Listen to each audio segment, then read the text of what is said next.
This Good Morning Northwest morning spread is brought to you by Bill's Heating and Air Conditioning. It is 6:53, time to get you ready to take on your Tuesday with the morning sprint. Allison Martinez is live sharing tools from an expert to help you pick a budget and stick to it.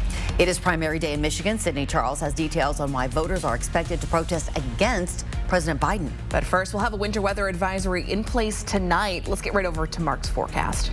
All right, good morning, everybody. So the snow we're seeing into the higher elevations is going to come down into our neck of the woods.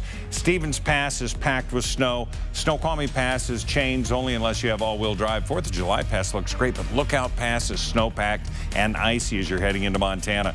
We're going to see a continuation of that snow inbound for us about 7, 8 o'clock tonight.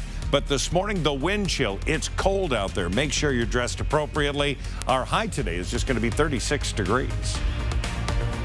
Idaho's longest-serving death row inmate is scheduled to be executed tomorrow. It'll happen at 9 in the morning, barring a last-minute grant of clemency.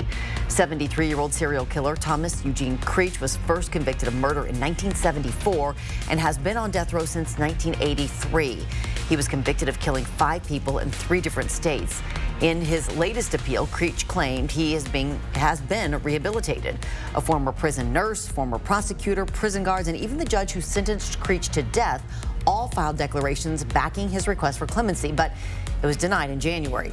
The Ninth Circuit Court of Appeals denied his latest appeal on Saturday.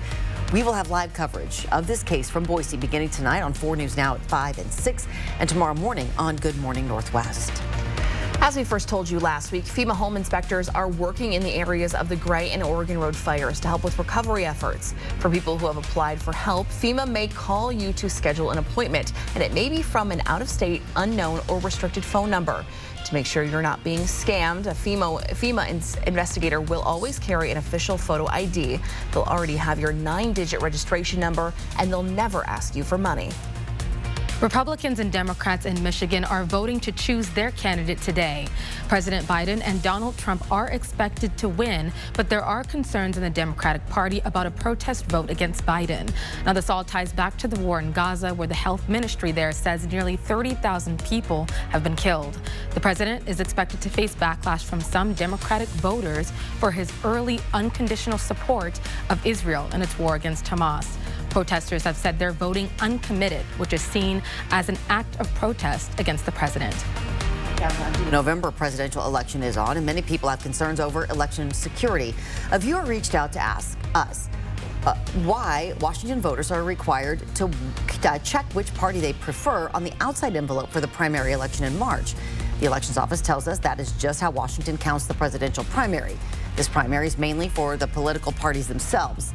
In this election, voters must select either Democrat or Republican.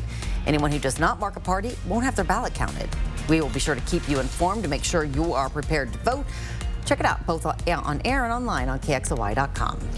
Former Washington State Senator and current Spokane County Treasurer Michael Baumgartner has announced his campaign for Congress.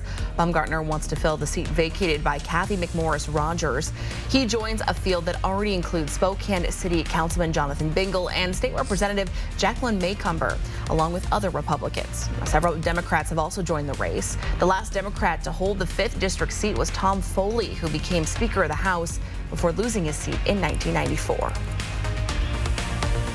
This morning, I was live with Kamiko Love, also known as the Budget Mom. Now, Kamiko has created a huge online following of people who are dedicated to taking control of their finances. She's created a ton of products to help you do just that. Tune into Good Morning Northwest all week long for the Money Makeover as we share tips from local experts to help you take control of your finances. The Spokane community rallied to help a man whose nonprofit took a hit from thieves. Larry Behringer is the co-founder of Neighbors Feeding Neighbors, a Spokane Valley nonprofit. He put out a call for help last Thursday. His trailer, which was used for transporting food and supplies to those in need, was stolen. And in less than 24 hours, the community sure stepped up and answered that call. More than 70 donors raised nearly $3,000 for that new trailer. Well, this week, the city of Spokane is resuming curbside yard waste pickup. That green bin you've had stored away all winter can now be filled with compostable waste again, as long as the lid can completely close. The service runs between March and November. If you don't already have a yard waste bin, you can call 311 and add the service for a little more than $20 a month. We'll have a final check of weather with Mark coming up right after this break.